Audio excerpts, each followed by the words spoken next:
Item ಯಾವುದೇ ಇರಲಿ try ಮಾಡಿ ಆಚಿ ಚಿಕನ್ ಮಸಾಲಾ. ಮೋಹನ್ ಭಾಗವತ್ ಪ್ರಯಾಣ ಮಾಡ್ತಾ ಇದ್ದಂತಹ ರೈಲಿಗೆ ಕಲ್ಲನ್ನ ತೂರಿದ್ದಾರೆ ಯಾರೋ ಕಿಡಿಗೇರಿಗಳು. ಒಂದೇ ಭಾರತ್ ರೈಲಿನ ಮೇಲೆ ಕಲ್ಲು ತೂರಾಟವಾಗಿದೆ. ದೆಹಲಿ ಟು ಲಕ್ನೋ ಒಂದೇ ಭಾರತ್ ರೈಲಿನ ಗಾಜು ಪುಡಿ ಪುಡಿಯಾಗಿದೆ. ಮೀರತ್ ಬಳಿ ಕಿಡಿಗೇಡಿಗಳಿಂದ ಕಲ್ಲು ತೂರಾಟ ಆಗಿರೋದ್ರ ಬಗ್ಗೆ ಮಾಹಿತಿ ಲಭ್ಯವಾಗ್ತಾ ಇದೆ. ನೋಡಿ, ಆರ್ಎಸ್ಎಸ್ ನ ಮುಖ್ಯಸ್ಥ ಮೋಹನ್ ಭಾಗವತ್ ಪ್ರಯಾಣ ಮಾಡ್ತಾ ಇದ್ದಂತಹ ಒಂದೇ ಭಾರತ್ ರೈಲಿನ ಮೇಲೆ ಕೌಡಾ ಗ್ರಾಮದ ಬಳಿ ಕಲ್ಲು ತೂರಾಟ ನಡೆಸಲಾಗಿದೆ ಅಂತ ಹೇಳಿ ಮಾಹಿತಿ ಲಭ್ಯವಾಗ್ತಾ ಇದೆ. ರೈಲು ದೆಹಲಿ ಕಡೆಗೆ ಹೋಗ್ತಾ ಇದ್ದಂತಹ ಸಂದರ್ಭದಲ್ಲಿ ಆಗಿರುವಂತಹ ಘಟನೆ ಅನ್ನುವಂತಹ ಮಾಹಿತಿ ಸಿಗ್ತಾ ಇದೆ. ಯಾರೋ ಕಿಡಿಗೇಡಿಗಳು ಕಲ್ಲು ತೂರಾಟವನ್ನ ಮಾಡಿದ್ದಾರೆ.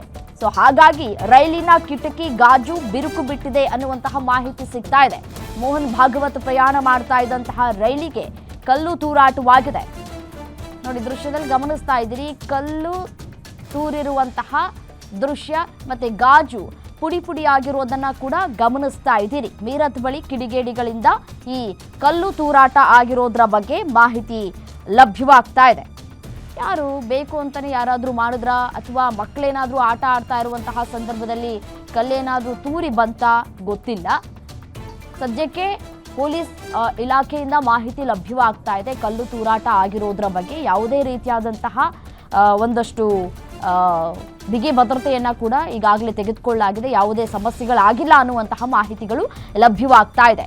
ಮೋಹನ್ ಭಾಗವತ್ ಅವರು ಪ್ರಯಾಣ ಮಾಡ್ತಾ ಇದ್ರು ಆ ಒಂದೇ ಭಾರತ್ ರೈಲಿಗೆ ಇದೀಗ ಯಾರೋ ಕಿಡಿಗೇಡಿಗಳು ಅಥವಾ ಮಕ್ಕಳು ಏನೋ ಗೊತ್ತಿಲ್ಲ, ತನಿಖೆ ಆಗಬೇಕು. ಸಿಸಿಟಿವಿ ಫುಟೇಜ್ ಪರಿಶೀಲನೆ ಆದ ನಂತರ ಗೊತ್ತಾಗುತ್ತೆ ಏನಾಗಿದೆ ಅಂತ ಹೇಳಿ.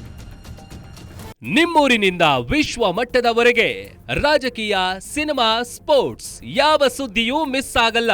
ಬರೀ ಸುದ್ದಿಯಷ್ಟೇ ಅಲ್ಲ, ಜೊತೆಯಲ್ಲೇ ಇರುತ್ತೆ ವಿಶ್ಲೇಷಣೆ. ಗ್ಯಾರಂಟಿ ನ್ಯೂಸ್ ನ ಸಬ್ಸ್ಕ್ರೈಬ್ ಮಾಡಿ, ಫಾಲೋ ಮಾಡಿ, ಕ್ಷಣ ಕ್ಷಣದ ಅಪ್ಡೇಟ್ಸ್ ಪಡೆಯಿರಿ.